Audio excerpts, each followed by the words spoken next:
Oh, the camera's square now. Cool. All right, everyone, welcome back to CHRTC 309. So this obviously is Sociology of Youth and Religion. All right, so in this lecture, we are going to talk about the sort of triumphalist notion that comes from Rodney Stark and the people around him that, and I with my one finger up in the air, the idea of secularization was always incorrect, and that the theory of secularization is so wrong that it, at the end of the day, needs to be abandoned. Right? So Stark will make this case very much in a short piece, which you're going to read, part of the reader, called Secularization RIP, rest in peace. But basically, the argument is that we were wrong about secularization, that actually secularization isn't happening. He also makes this in a longer book called The Triumph of Faith. Okay, so let's dig in, right? Stark, with all of his vim and vigor, goes after Peter Berger and Marx and Durkheim and Weber. He's throwing, punches left, right. And basically he's like, look, the evidence is against y'all. Secularization didn't happen. It's not going to. And so this is what we might call the no secularization view, or zero secularization sometimes. So in the year 2000, Stark publishes an article in Sociology of Religion, basically one of, or the leading journal in the sociology of religion, declaring that secularization theory is dead, right? It's dead and buried, and it should at long last be abandoned. Now, Stark, something to understand about Stark, and I'll explain this again when we get to his arguments in The Rise of Christianity, but he's a revisionist sort of scholar in the sense that one of the things that Stark does really well, and I think really, really convincingly, is to take things that have been commonly assumed and kind of common readings of the past and flip them on their head. Basically, turn them over, rethink them, and show how often what we think of as a clear kind of sense of what we know is actually quite wrong. So Stark delights in kind of breaking this down, revising things in such a way that we see it in a new light. And I think this is the core of, I think, what Stark's appeal is, and his power as a sociologist of religion. So, basically what Stark is going to do in the piece, and that's assigned RIP Secularization, is look at this question of secularization and sort of flip it upside down, shake it around, and show you why all of the assumptions it made were basically wrong. Okay, so Stark's piece is basically a culmination for him of a long-running battle in the field of sociology of religion, basically something that's been going on for him for about a decade and a half at this point, where they've been arguing, he and Bainbridge in particular, although Roger Fink is in on this as well, that secularization theory is wrong, and it's wrong for a bunch of reasons, that the world is actually not getting less religious. And the kind of victory for him in this is Peter Berger's renunciation of secularization theory in 1997, right? So Berger, and I've got the statement up on the slide here, that he says, I think I and most other sociologists of religion wrote in the, I think what I and most other sociologists of religion wrote in the 1960s about secularization was a mistake. Our underlying argument was that secularization and modernity go hand in hand. With modernity, or with modernizations, comes secularization, and that this was wrong for lots of reasons, right? And the most obvious one is, Berger had said that by the 21st century there would only be a few kind of religious believers huddled together, in the mountains of Afghanistan or Colorado or somewhere, basically trying to hold out their religious beliefs against a global secular society. He comes to 2000 and the world is still deeply religious. I guess he's 1997, but the world is still deeply religious, right? So you see a kind of deep religion still kind of permeating the world. And so, Berger kind of renounces secularization theory, and Stark writes this article, and it's a bit of a victory lap. And to be honest, I love it because he's being a jerk, right? And I was going to say a meaner word. He's being a jerk to everybody else in the field and basically declaring victory.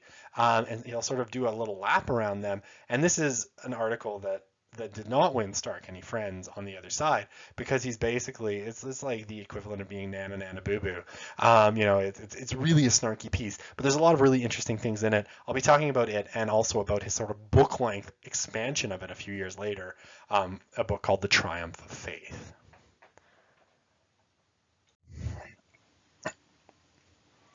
So Stark, talks about the secularization theory as one of these kind of long-standing theories that really even predates sociology as a discipline. He traces it back basically to the end of the 17th century, or the end of the 1600s. Thomas Woolston, very famously, in that period, predicts that Christianity would be gone as a result of modernization by 1900. Thomas Jefferson, right, one of the American founding fathers, in 1822, so towards the end of his life, predicted that Christianity would be gone within his lifetime, and that it would fade away and be replaced by Unitarian Universalism. And then Peter Berger, famously, and I've been quoting this all along, right, says that by the 21st century, religious believers are likely to be found only in small sects huddled together to resist worldwide secular culture. Dun, dun, dun. And so on and so forth, right? Marx predicted this, Weber predicted this, Durkheim predicted this, Sigmund Freud predicted this. A whole host of sociologists basically predicted this, for a very, very long time. And so this has persisted on and on and on. All right. It doesn't end up happening, so that's where Stark kind of steps in with this piece. Okay, so there are 5 things that Stark says that basically everyone who agrees with the secularization thesis basically is in line with, but that Stark doesn't think is right. All right, so basically modernization is the causal engine dragging the gods into retirement. And obviously Peter Berger kind of refutes this. And, when we talk about Marc Chavez, we'll see that Chavez kind of steps back on this as well. And basically, that it's not just about institutional differentiation, a separation of church and state, but he thinks that most people think that individual piety is going down as well. Now, he accuses proponents of secularization theses of shifting the definitions when they need to basically get around inconvenient facts. He's critical of Chavez for this as well.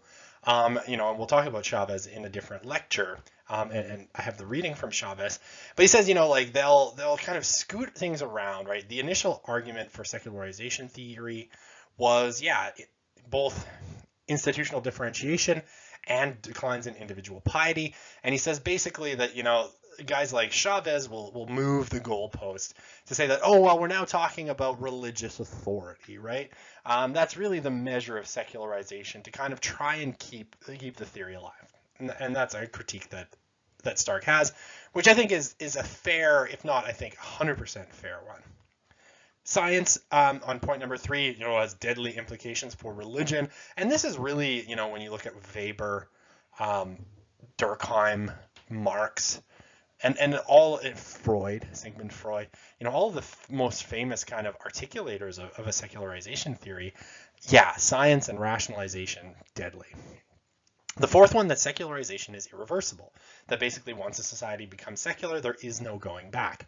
You'll see some argument, back and forth here where again, I mentioned, when we were talking about Steve Bruce, that Stark and Bainbridge have this self-limiting theory of secularization, that basically it goes in cycles where a society will secularize for a bit, and then there'll be a religious revival, and then secularize, and then a religious revival. So basically, Stark thinks that secularization is reversible, and not only is it reversible, it has frequently reversed, through kind of the history of kind of Western society. Not only have we seen a reversal, we see it relatively often.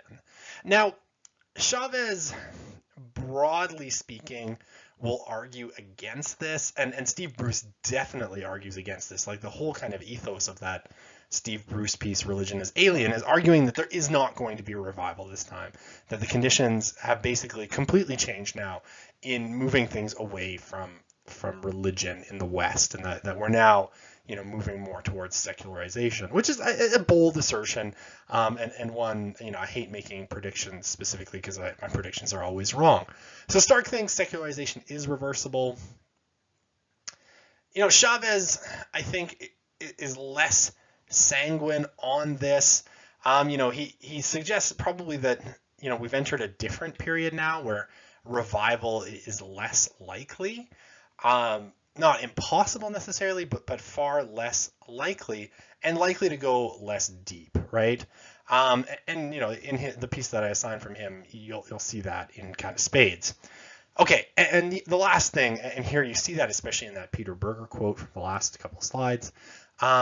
It's not merely a Western phenomenon, but one that should take place globally, so that basically as modernity kind of spreads out into different societies, you will see secularization, kind of take hold as well. And this is essentially what Stark, he says this is the core of secularization theory, and that this is what he's kind of arguing against.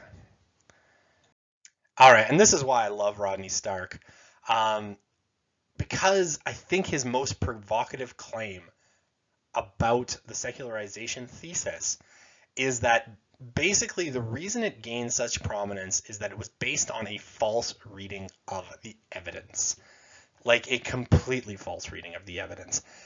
And here again, if you recall when I was talking about Steve Bruce, one of the things that I said was that Europe is sort of the positive case for secularization theory, right? Europe, which is very secular today, is taken as evidence of what happens to a society as it modernizes. Europe modernized first, and Europe became irreligious. Therefore, modernity and secularization must go together. So here's what I mean when I say Stark is a revisionist. Because he's going to take here a bunch of facts that we think we know, a bunch of facts that we think we understand, and he's going to flip them on their heads and give us a whole different interpretation of the world, and one that I actually think is fairly convincing to some degree. Okay, so what is Stark's claim here? What he says is there really hasn't been a very significant decline in religiosity in Europe. Now, if this is true, this is absolutely a bullet to the head of secularization theory, because its strongest body of evidence is that Europe was once religious in the Middle Ages and into early modernity and became less religious over time. But what Stark says in RIP Secularization, and then more in the book, The Triumph of Faith, is that basically religious participation was very low in Northern and Western Europe for many centuries before the onset of modernization. That what we often think of as a very religious society in Western Europe in the late Middle Ages actually wasn't. That actually very few people went to church. And basically, that would mean that Europe is more or less just continuing where it actually has been for a long time, which is a society that is sort of low intensity when it comes to religion. Okay. The other thing he says is that levels of subjective religiousness remain high, right? Basically, while organized religion is low, he says that people still have a lot of religious beliefs. And there's going to be some important distinctions to make on what kind of beliefs they have. But he actually thinks they still have beliefs in a sort of transcendence. And here, that's going to be kind of the core of his case. So he says, basically to classify a nation as highly secularized when the large majority of its inhabitants believe in God is a weird position. And he kind of has a point. So it's going to depend on how you define what secularization is. And this is where he says, a lot of people on the other side shift the goalposts so that basically the facts fit the theory rather than looking at the facts objectively.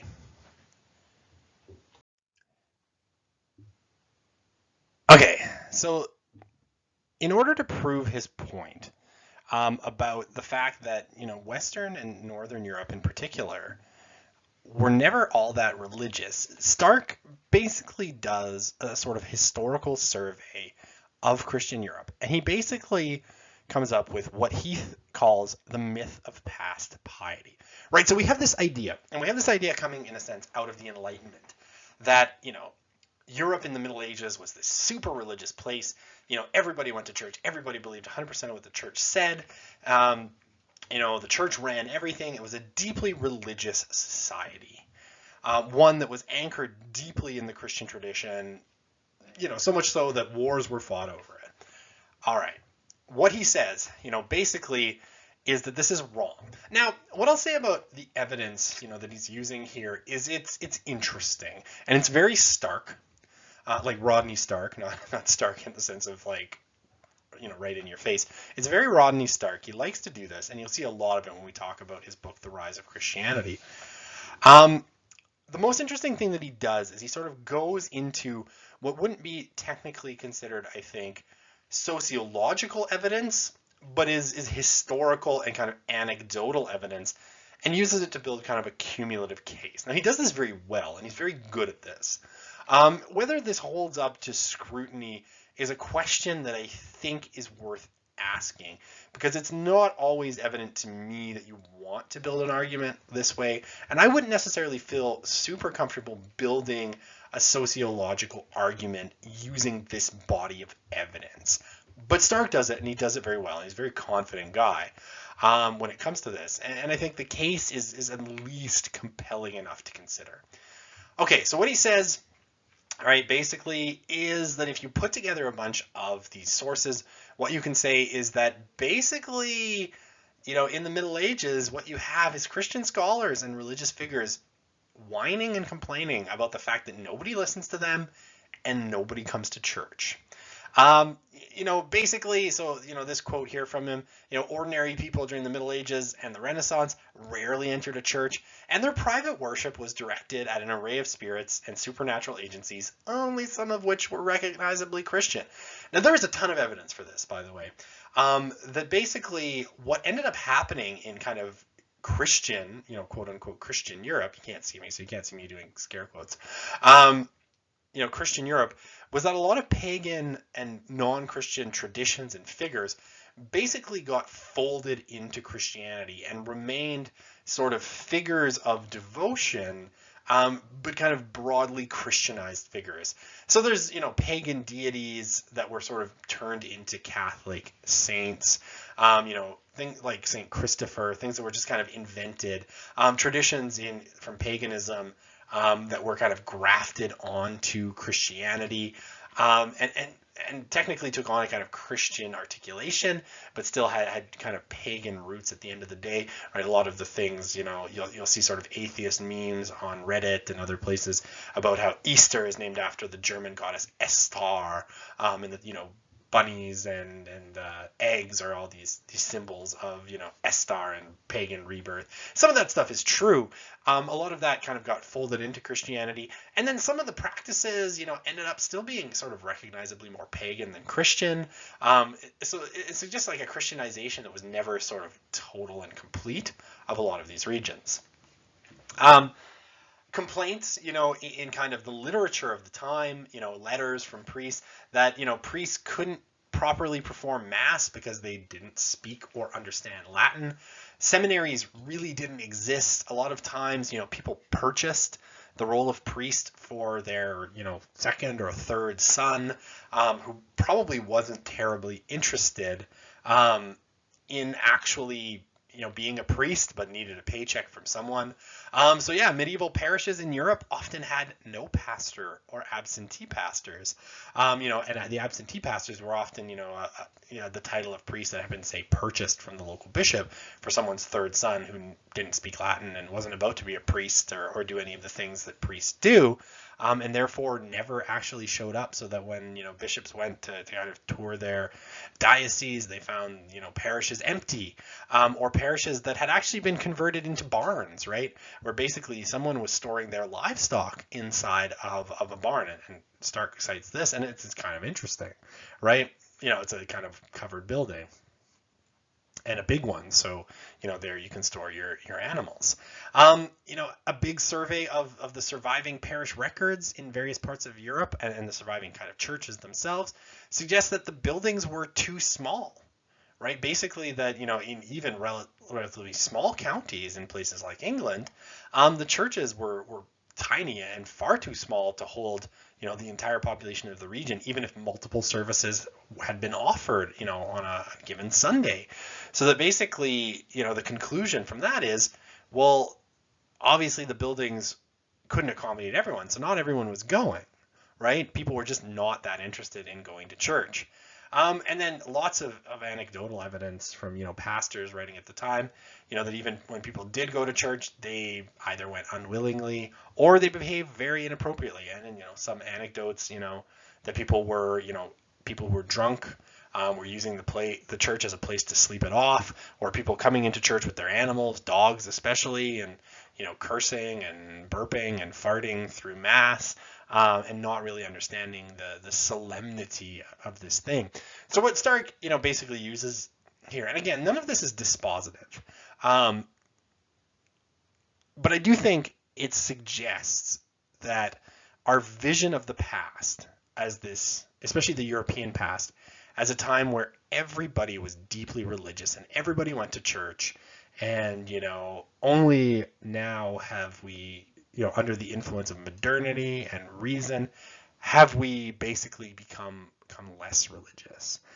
And I think, Stark's point, well, I don't think it's 100% proven, I think is an interesting one, that maybe our view of the past is a little bit skewed by, I think, the Enlightenment narrative, right? By the narrative coming out of the Enlightenment that says, everybody was a religious idiot in the past, and only, the reign of reason under the Enlightenment has finally brought us all out into the light. Okay, for the Renaissance, right, going out of the end of the Middle Ages into the beginnings of modernity, what we see is, and we have slightly better data for this period, statistical record keeping starts a little bit. The church starts keeping better records of what's going on. So we have slightly better information going on from the Renaissance. Writing materials become cheaper, so it's easier to keep records. Okay, what we do know from this period, again, isn't perfect, but does suggest pretty dismal church attendance. And Stark quotes Peter Laslet, basically looking at sort of a particular English village where he says 125 out of 400 adults in this English village took Easter communion. Now, Easter communion is supposed to be like the one time in say, Catholicism where you absolutely have to take communion, right? Technically, you're supposed to go to church every week, but your Easter duty is your absolute duty. You're supposed to take communion at least once a year at Easter, which is all that a lot of people actually ever did, right? And not everybody went to church and took communion every single week. Okay. Other villages, Laslet says, had much smaller attendance. And this is actually true if you look at, church membership, both in total numbers, but also as a percentage of the population. In 2000 in England, church membership as a percentage of the population was actually higher than in 1800, right? So there are more people who are religious in 2000 than in 1800. So what Stark says is, okay, look, you've got this all wrong, right? Actually, the modernity is a lot more religious than kind of the late medieval period and the Renaissance at the end of the day. And again, this is revisionism. This is him kind of looking back at the past and challenging the assumptions we have of it. And I think it's really interesting. Again, I don't know that the proof is always dispositive. I don't know that it always proves 100% what he says it does, but it's really interesting. And I think it's a strong and compelling case that we've understood the past incorrectly. And therefore, we're making assumptions about the present that are wrong. So the kind of cumulative case here that Stark is trying to make, the past in Europe was not really that religious.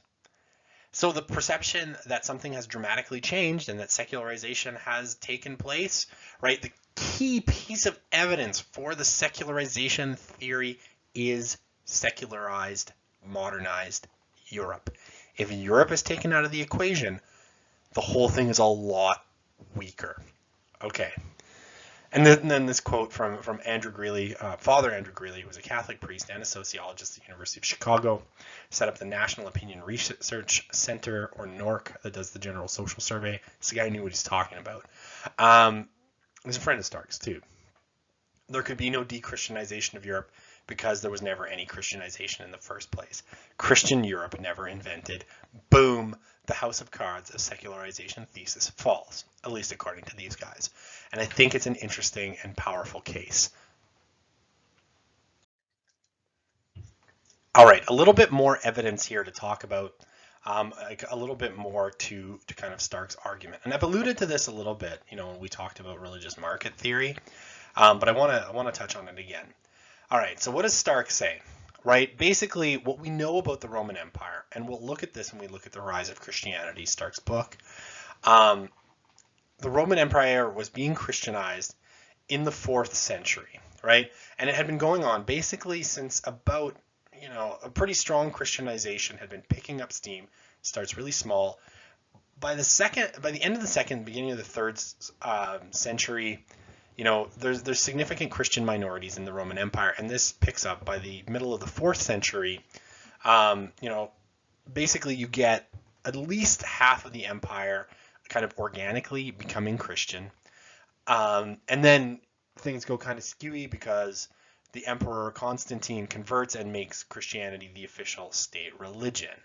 And so what Stark says is, it was being Christianized organically without any help from the state, but eventually he thinks that Christianization basically didn't take hold in the rest of Europe.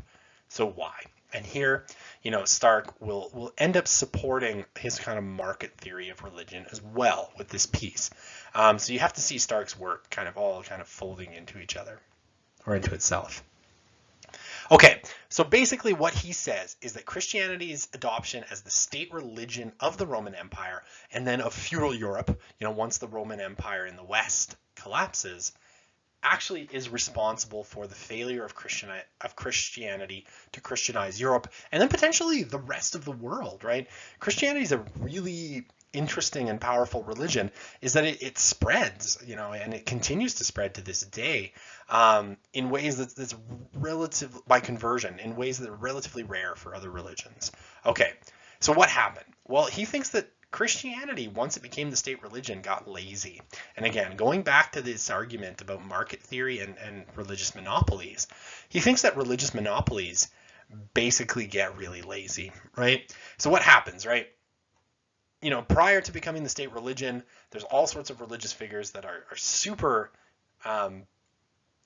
invested, super, energetic, and they're going out and evangelizing people. They're a little bit countercultural, becomes the state religion. And what ends up happening is that priests, in a lot of cases, essentially become sort of quasi-agents of the state, right? They're paid whether they actually get people coming to church or not, right? They don't actually have to get converts in order to feed themselves. Basically, you get a sort of intellectual class in the church that doesn't have to worry about that and doesn't have to worry about evangelizing because they're going to get paid and they're going to get fed either way because they're basically, civil servants in a sense. And so what ends up happening for, at least according to Stark's account, and you can obviously dispute this, it's not, again, I think, completely dispositive, though I think it is compelling. What ends up happening in Christianity is it continues to spread. It's a lot less energetic, but it often sort of limits itself to converting the nobility, right? To turning kingdoms from non-Christian to Christian. The way you do that is you get the king and the nobility kind of on board. Whether you actually ever get the people outside of the nobility, like the peasants and the mass of the population, is not as clear, right? So what he says is that, the nobility were often very, very Christian and willing to fight wars over it and all of this stuff. But outside of that, for everyday people, faith and Christianity, not actually maybe that important, important, and they probably acknowledged it, but it was more just kind of part of the tapestry of their lives, not something they were passionate about. All right, the evidence that he gives for this, and I think here, the evidence is not bad. It's, again, not perfect and not 100% persuasive, but I think it makes something of a case for what he's saying. He points to the Scandinavian countries. And the Scandinavian countries are kind of interesting because they are the last European states basically to be Christianized, right? Relatively late. Sweden is like the 14th century before it's actually Christianized. Okay, So what happens? It's Christianized. The nobility adopts, Christianity, Catholicism, Roman Catholicism in this case. But there's never a whole lot of mass attendance. The church, according to Stark, and again, I think there's good evidence to suggest he's right here, never really goes out into the people and generates much popular enthusiasm for, their particular brand of Christianity. Mass attendance is chronically low in the Scandinavian countries, and that actually continues to today, where they're easily the least religious societies on earth right now. And what the other little piece of evidence that Stark provides is following kind of the Protestant Reformation, Scandinavia switches to Protestantism, right? Lutheranism in particular, and nobody really cares, right? Like in other places, there's like where Christianity has been more deeply enshrined. Catholicism has had more time to gain its roots. There's pitched battles between Catholics and Protestants over whether this place will ultimately be Catholic or Protestant. In Scandinavia, it's like, okay, we're Lutherans now. Any problems? And there really aren't. And what Stark concludes from this, whether fairly or not, though I think it is that nobody objected because nobody really cared, because Christianization had broadly failed and there was a low kind of religious intensity in those places anyway. And you continue to see this in Scandinavia, right? You have very low religious commitment. The Church of Sweden is still basically a state agent. It's actually not entirely clear that the head of the Church of Sweden, its titular head, is even a Christian. They've basically made quasi-atheistic statements. So, Scandinavia maybe was never that religious to start with. Maybe the kind of deep secularization that we see today is actually just a continuation of the past. And this, again, I love Stark for this because he makes you reevaluate the things that you think are true and really question it. And I think, in his kind of look at Scandinavia, it's like, oh, maybe that's right. And I think, from other reading I've done, the really pretty low intensity Christianity historically in Scandinavia, again, though the evidence is anecdotal at times, historical in nature, which is always less good than, can I go back to, 1750 and do a survey? That would be better. Since I can't do that, you have to rely on the historical evidence.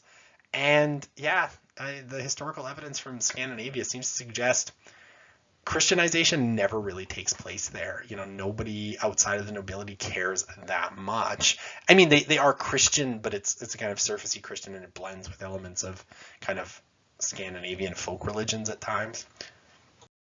All right, and here we have revisionism at its finest, and really Stark doing his finest work. Because what he does is he sort of inverts a thing that's been historically assumed for centuries.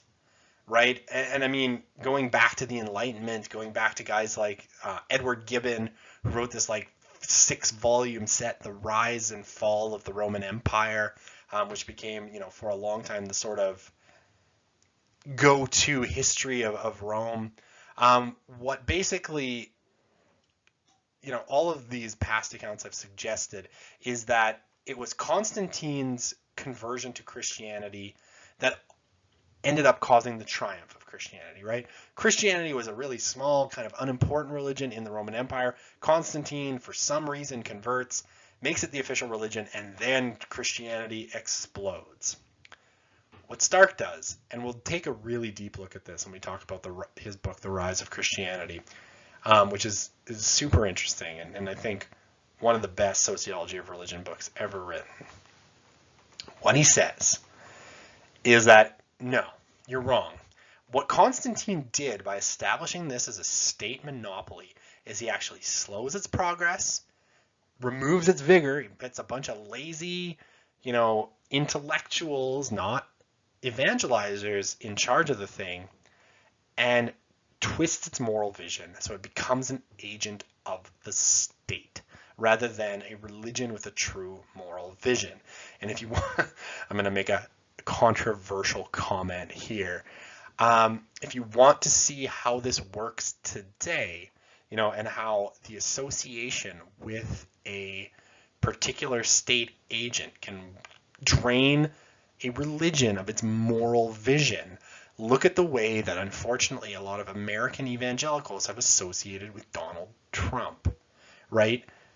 and not to say, like, not to get too partisan here, but they're willing to justify a lot of things that are probably not all that Christian based on their sort of attachment to power. And this goes back a long ways, according to Stark, right? Christianity, in its mix up with the state, ends up getting drained of its moral vision. And so most of, I think he's right here, absolutely 100% right. David Bentley Hart 100% agrees with this too, and I like David, and I like his kind of history of Christianity. Most of the evils associated with European Christianity from the middle of the 4th century to today can be traced to its establishment as a state religion. It is its mix-up with state power that causes it to go on things like the Crusade and set up things like the Inquisition and, the kind of, even if you say you looked at the residential schooling movement in Canada, what you would see is that it's the kind of mix-up with state power and that inability of the religion to dissociate itself from state power that drains Christianity of its moral vision. And this makes Christianity a weaker religion. It actually, I actually really think Stark is right, because if you look at his argument for the growth rates, and again, we'll talk about that later, Christianity was growing really, really quickly in the Roman Empire, and there's every reason to believe that had it not become a state religion, it might have continued growing in other places as well, but that it ends up getting drained of all of its kind of vigor by becoming a state religion. And I actually think the argument for this is incredibly compelling, but we'll touch on that later. So moving into the present here, Stark's argument in the past lecture basically focused on kind of the European past and the myth of past piety. Moving forward, though, Stark does bring the argument into the present, and looks at, why he thinks, even in a contemporary sense, we aren't really dealing with secularization, even in places like Europe. So basically what he says is that while church attendance might be low, levels of personal belief remain relatively high, right? People still have supernatural beliefs. He uses the example of Iceland. And Iceland has about 2% church attendance, weekly church attendance. But what you do see in Iceland is a bunch of really interesting things. So for one, almost everybody still gets baptized. Almost all marriages still take place in churches. 81% of Icelanders say they're confident there's life after death. 88% say they believe human beings have soul, and 40% believe in reincarnation, and then about 82% pray sometimes, 1 of 4, so about a quarter say they do so often. So what this suggests is that while the institutional kind of side of religion has faded away, the personal side, the personal belief side, has not. So people remain religious. There's all sorts of other things that are kind of interesting about Iceland that Stark talks about. One of them that's maybe more of a little factoid than being perfectly relevant to this discussion is the fact that there seems to be a relatively high belief in fairies in Iceland. And one of the things that you apparently have to do, at least according to Stark's account, is that, when you're going to build something like on a new property in Iceland, you actually have to have a survey done to make sure there are no fairies on the property. And specifically, they're looking for fairy mounds. And this is a thing that you apparently have to do. What Stark kind of says about this is that, okay, maybe that institutional side of religion is faded away in a lot of European countries. But there clearly is this kind of personal belief side that remains. And if you have that, you're not really talking about secularization, right? If a large percentage of people say they believe that there's life after death, better than 80%, that's not really a society that has put aside transcendence. Transcendence has a different form. And so here we get into a kind of argument of terms, right? Is secularization about the decline of religious institutions or about the decline of personal belief? Stark thinks that if you're going to be secular and have secularization, both things have to go at the same time. The next claim in secularization theory that Stark takes aim at is the one that says that science is basically toxic to religion, and that as scientific literacy, scientific acceptance increases, ultimately what you're going to get is more people who are secular, that basically religion can't survive a scientific worldview. So basically, to kind of look at this, what he does is he looks at this 1997 study that replicated a study that was done in 1914. And basically, they asked scientists, which one of these statements they believed in out of these three. Number one, I believe in a God to whom one may pray in expectation of receiving an answer. And by an answer, they meant more than just a subjective psychological effect. They meant like, God would actually do something. Two, I do not believe in the God as defined above. Or three, have no definite belief regarding this question. And basically, this, study showed that almost 40% of scientists selected option number one. 45% chose two, so 45% were basically atheist or agnostic or something, a deist maybe. And 14.5% took option three, right? So probably agnostic. When you looked at kind of the American Academy, what you saw was that basically the more scientific a discipline was, and by this I mean hard sciences, so biology, chemistry, physics, the more likely someone was to say that they were religious. Where we actually find the lowest levels of religiosity in the academy is in the social sciences, anthropology, psychology, and to a lesser extent sociology, though it's not far behind those two. Okay, what Stark says is that study basically hadn't changed a whole lot since 1914. So what he says is, obviously scientific literacy has grown. Scientists are the people you'd expect most to be, deeply involved in science. And yet, at the end of the day, they're not really turning away from faith in huge numbers. Now, this is only one study, and there's other studies I'm aware of that have found, high levels of unbelief among scientists. But at least to an extent, this suggests that science doesn't have to be toxic to faith. All right, so here we're going to turn to a few arguments that Stark makes in the book, The Triumph of Faith from 2015. And Triumph of Faith, 15 years on from RIP Secularization, really follows on the same theme. So you can see the title of the book is The Triumph of Faith, and the subtitle is Why the World is More Religious Than Ever. And basically, he takes the case he made in RIP Secularization and just extends it out. But here, he actually draws on a lot more data, only some of which I'll look at here. There's obviously a lot more in the book than I can cover in lectures. So what he does, basically, he sort of takes the reader on an around-the-world tour to show how religious the world still is. Most of the data he takes from the Gallup World Values Survey, which basically looked at religious belief in 163 different countries. All right, so a couple of terms that are really important to Stark and for understanding kind of the way he understands religion, when he's talking through it in this book. Okay, so he talks about the supernatural, people who believe in the supernatural. Basically, he says this is, it refers to forces, entities outside, beyond or outside of nature that can somehow affect the physical world, right? They can suspend, alter, or ignore physical forces. Some supernaturalisms that we wouldn't think of as, being churched, astrology, spiritualism, fortune telling, right? And these are pretty common. Religion itself, right? So Christianity, Islam, Buddhism, Hinduism are all forms of supernaturalism that basically presuppose or postulate the existence of gods or a god as supernatural beings having consciousness and desires.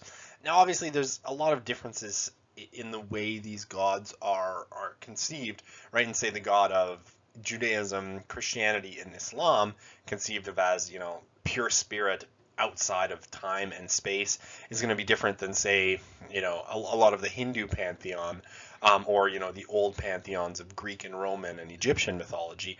But they're all basically forms of supernaturalisms that postulate the existence of some kind of gods.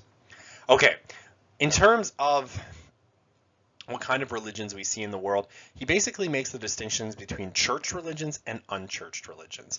And a churched religion is basically, kind of what we expect when we see a religious organization in the West, because it's what we're most accustomed to, right? So the relatively stable, organized congregations, right? You have groupings of believers, who are not clergy, right? They're lay members, and typically they follow some kind of creed, right? Some kind of basic set of beliefs, whether that be in Christianity, something like the Apostles' Creed or the Nicene Creed, even simple creeds.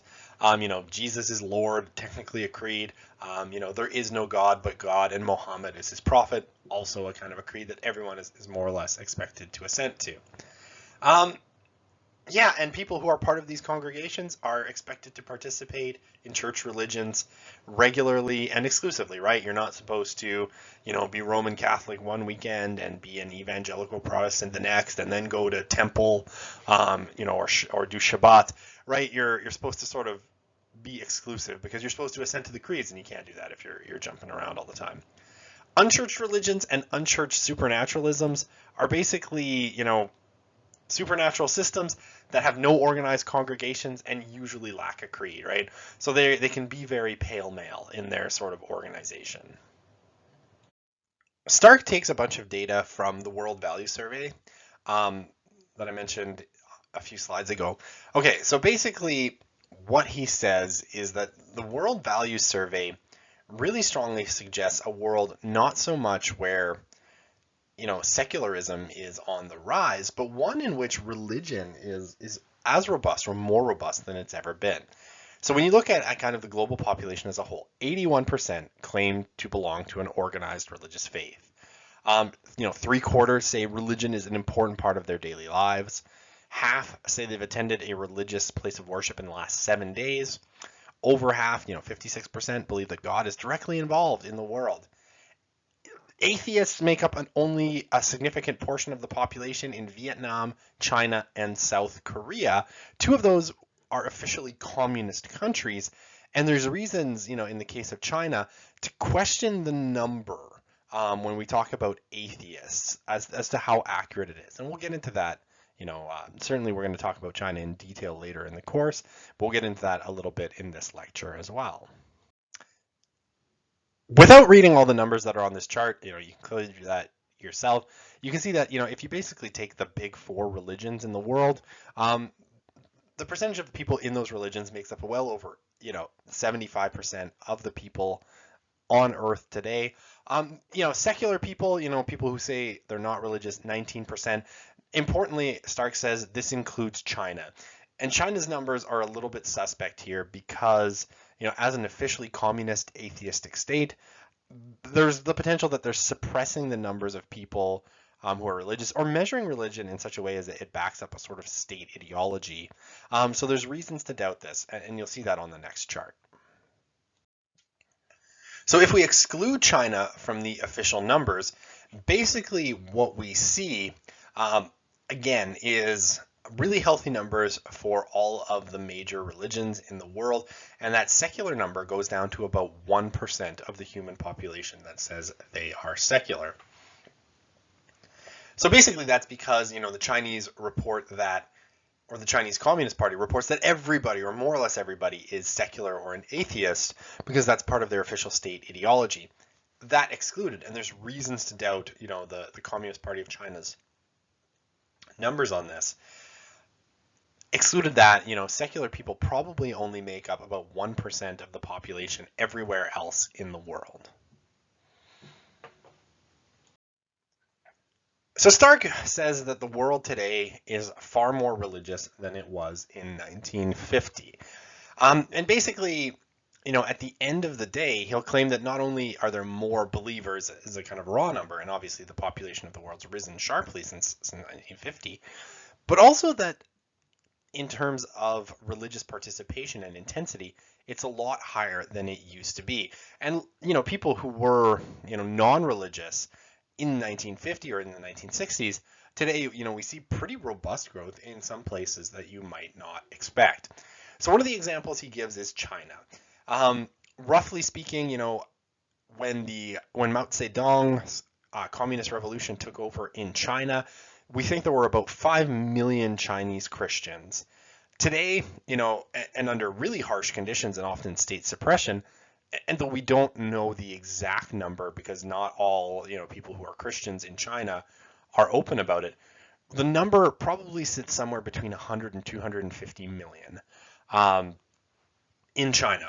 A phenomenal growth, and it's grown, especially in the last 20 years by leaps and bounds. If you look at intensity, you can see that, in really what is becoming the center of global Christianity, which is Latin America. If you go back to the 1950s, most of the priests in Latin America were imported from abroad. Basically, they were mostly coming from Spain and a little bit from Portugal, but they couldn't supply enough priests for their own people. Today, the Latin American seminaries are full. They're still not producing enough priests, but that's more a function of capacity than anything else. And where you saw kind of weekly mass attendance in Latin America in 1950 around 20%. Today, on average, through the whole region, it's about 50%. Although if you go to certain places, and especially places where Protestants have come in and converted a lot of people to Protestantism, you've seen a concomitant rise in Catholic intensity. And in some of those places, weekly mass attendance for Catholics is around 70%. The same thing is true in the Muslim world. If you go back to the 1940s and the 1950s, well, everybody was Muslim. In a sense, it's similar to Europe in the Middle Ages. Everyone was Muslim, everyone was Christian in the Middle Ages in Europe, but the intensity of that was actually rather low. It's actually only since kind of the late 1970s and early 1980s that you've seen this real explosion in the region of fundamentalist Islam, and a real growth in intensity, and therefore a growth in interreligious conflict, the persecution of Christians and other religious minorities. This is something of a relatively recent phenomenon, something that didn't used to be the case until really recently. And so it seems for Muslims that actually the encounter with modernity in the Muslim world has actually led to not a secularization, but actually an increase in religious devotion, by a huge extent.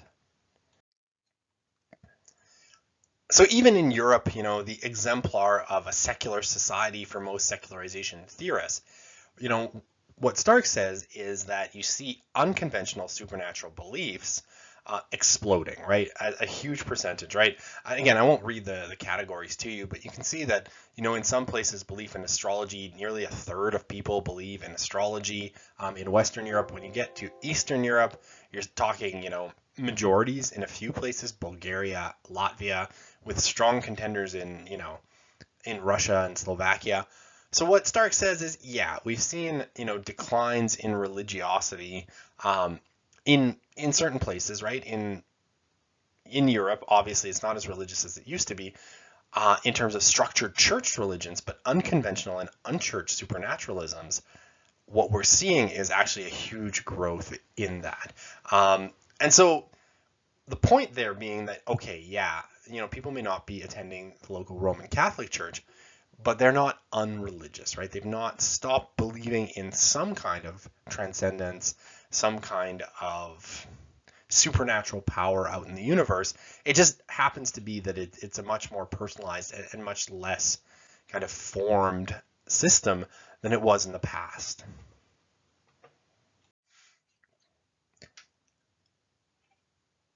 So Stark looks at Japan as well. And Japan, in some ways, is often seen as a prototypically secular country, right? Where there's no kind of church religion that really predominates. But what Stark says is when you look at the surveys, what you see is actually religious membership seems to add up to more than 100%, right? So 90% of Japanese visit Shinto shrines on a regular basis. 90% have Buddhist altars in their homes. 11% claim to be atheists, but at least some percentage of those obviously have either a Buddhist altar in their home or a Shinto shrine.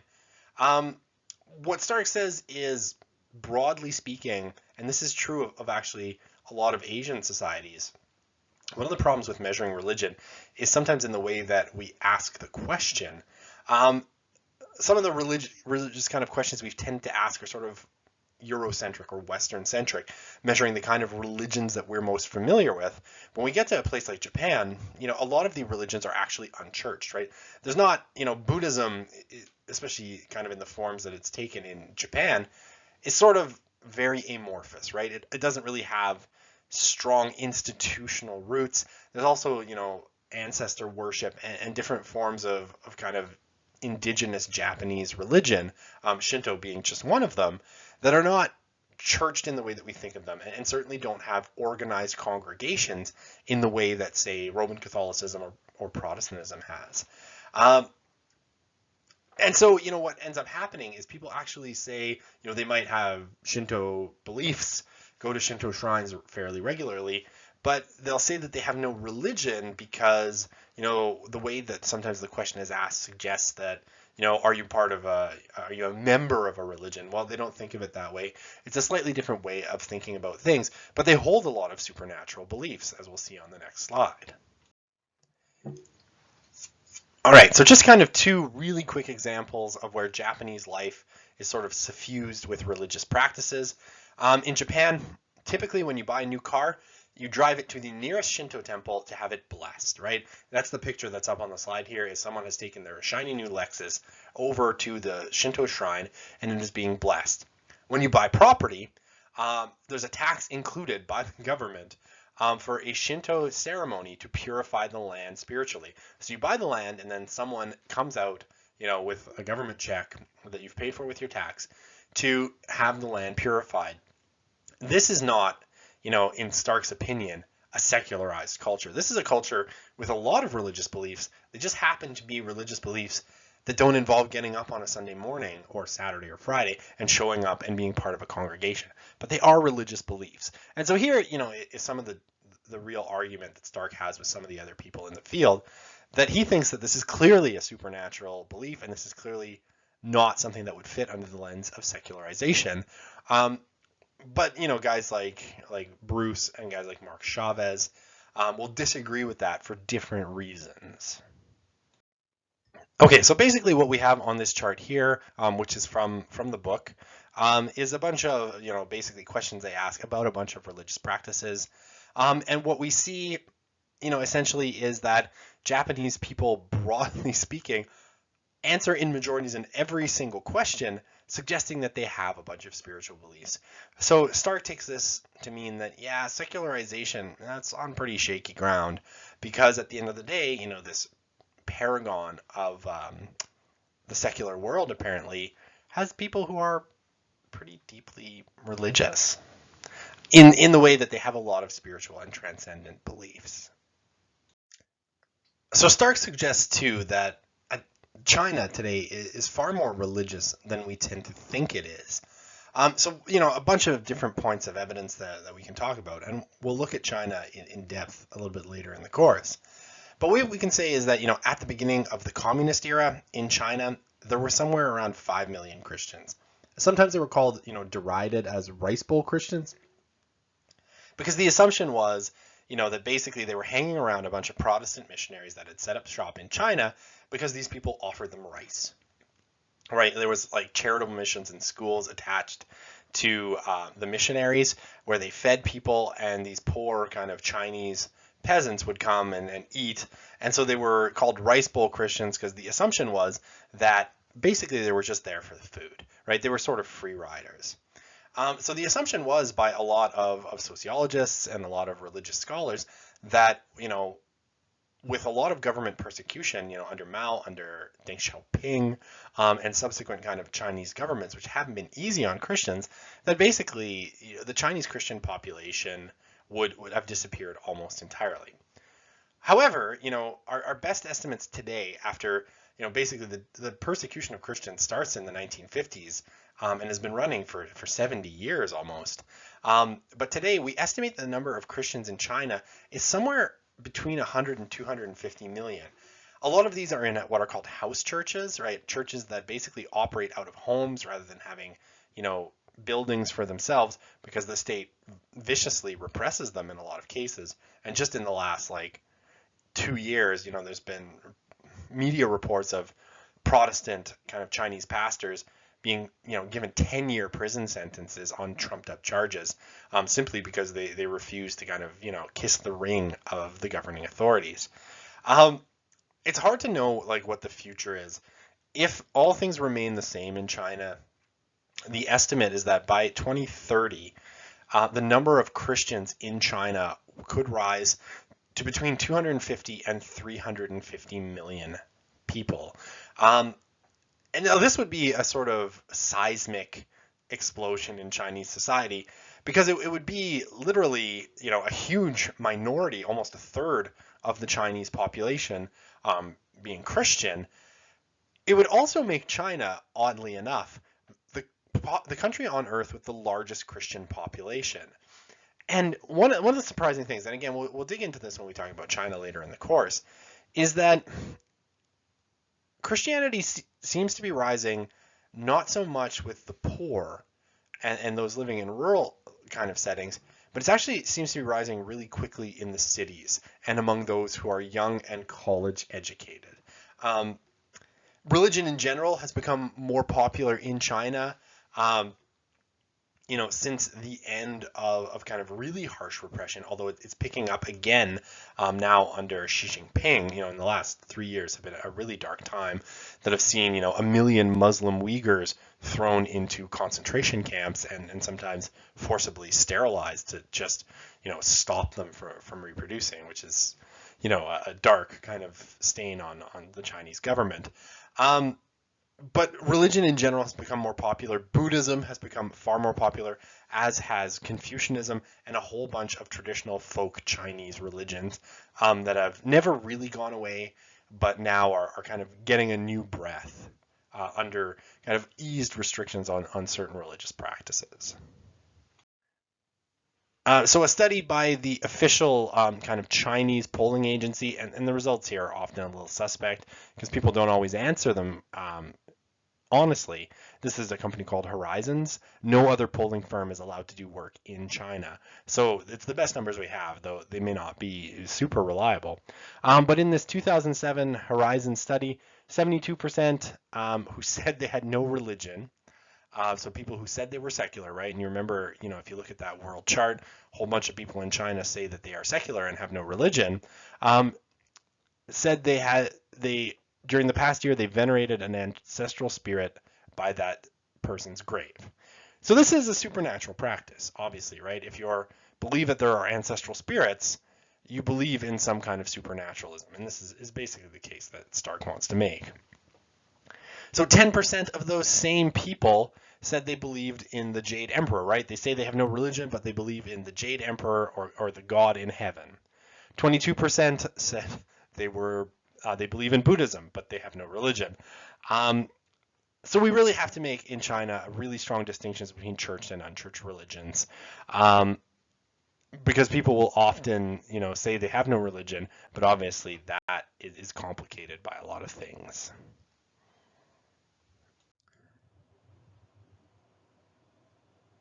So much the same thing has been true about other religions is true about Hinduism. And Hinduism, in a lot of ways, even by people in India, wasn't expected to really do well when it encountered modernity. Nehru, who was India's first prime minister, basically believed that industrialization would erode the influence of religion, and he thought that this was a very good thing, given kind of India's fractious religious history, and he wanted India to become less religious. Now that has not happened. Today India's population is more religious than ever. About 80% of them identify as Hindu. 67% of Indians as a whole, of that 1.1 billion people, say they've attended a religious service in the past week. So that's a huge kind of percentage. The United States, which is still considered relatively religious, wishes for that kind of number. 85% say religion is important in their daily lives. So again, those are enormously big numbers in terms of how many people are deeply involved in religion. So we don't know much about the origins of Hinduism. We think it probably dates back to about the 15th century BCE. We have some sense of their religious scriptures, the Vedas, the Upanishads, and the Bhagavad Gita. Today, though, it's undergoing a tremendous revival. Hinduism hasn't declined, and the evidence that Stark kind of brings to this is basically, vast increases to the number of visits to Hindu shrines. Now, there is, I think, something to be said for taking these numbers with a grain of salt, right? So he says that in 86, 3 million Indians visited Vaishno Devi. In 2000, it was 5 million. In 2012, it's 10 million. So we see, huge increases. India's also gotten a lot richer. So the possibility of traveling when you're, kind of middle class is a lot greater than when you're poor, right? When you're living kind of, subsistence. So as India's gotten richer, you could kind of trace that too. The number of visits to shrines has gotten greater. And we know, and we'll talk about this, later in the course too. Actually, a lot of religions actually do better as people get a little bit richer and they have more time to think about things. The founders of all of the great kind of religions and religious movements, typically are kind of middle class for the most part. So, but what we see though, definitely Hinduism, the intensity, if people have more money, they're spending that money on visiting shrines and doing religious things. So far we haven't seen Hinduism, being subsumed by modernization and industrialization. It may happen, but so far, Hinduism seems to have, bucked the trend that people seem to think is going on in Europe, but Stark, again, doesn't think that that's happening at all. So basically, Hinduism, again, kind of a point against the idea that modernization also leads to secularization. And again, just some numbers here. In a 2007 survey, and we can trust these Indian numbers more than the Chinese numbers because it's third parties and anyone can do polling in India. A national survey found that 33% of Indians reported becoming more religious in the past 5 years, and only 5 said they had become less religious. And we see, sharp rises in religious conflicts between Hindus and Sikhs, Hindus and Christians, and Hindus and Muslims. So basically, and it's across the board in terms of socioeconomics, right? Basically what you see is actually as you go to being more kind of well off in India, you're more likely to say that you pray and that religion is very important to you. Okay, so just one final data point here to talk about, and basically what Stark does, looking at the United States, is he takes kind of a look at kind of weekly church attendance to see if really, the United States has broadly seen huge declines in religion as measured, just on this one measure. And there's other ways to measure it, but this is certainly one. Takes a whole bunch of different sources, and you can see them at the bottom there, kind of amalgamates the data. And what he comes up with basically is looking at, 1974 to 2014, really, church attendance, which is either once a week, more than once a week, or about weekly, has kind of, flowed between a high of 37% in 84 and 2010 and a low in 1996 of 29%. And it's kind of bumped between those numbers, but it's been pretty steady. So again, he takes this as, proof that the secularization thesis that modernization undermines religion is kind of nonsense.